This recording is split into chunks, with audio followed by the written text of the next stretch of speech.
ഒരു 1v1 കളിക്കുന്നൊരു video ആണ്. അപ്പോൾ നിങ്ങൾക്കും 1v1 കളിക്കാനൊക്കെ താല്പര്യം ഉണ്ടെങ്കിൽ എൻ്റെ ID ഞാൻ കൊടുത്തേക്കാം, ഐഡിയിലേക്ക് വിട്ടായി. ഓക്കെ, നല്ല കിടിലൻ ഷോട്ട്സാണ്, ഒന്ന് കണ്ടു നോക്ക്. ഓക്കെ, എല്ലാവരും ലൈക്ക് ചെയ്യുക, സബ്സ്ക്രൈബ് ചെയ്യുക,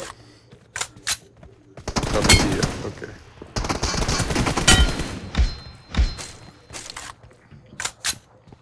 എന്തോ ഭാഗ്യത്തിന് അടിയൊക്കെ കണക്റ്റ് ആവുന്നുണ്ട്.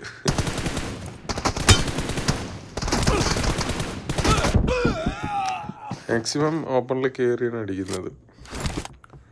പിന്നെ നമുക്ക് അടി കണക്റ്റ് ആകുന്ന നമ്മുടെ സെൻസിറ്റിവിറ്റി എങ്ങനെ സെറ്റ് ചെയ്തിട്ടുള്ളത് പോലെ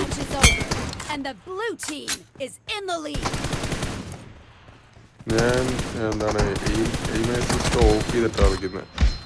കാരണം നമ്മൾ അടിക്കുന്ന അടുത്തുനിന്ന് എയിം പുറത്തേക്ക് പോയിട്ടില്ല. പക്ഷേ ലോങ് അടിക്കാൻ നേരത്തെ എയിം അസിസ്റ്റ് ഓണാക്കിയിട്ടാണ് നല്ലത്. Short set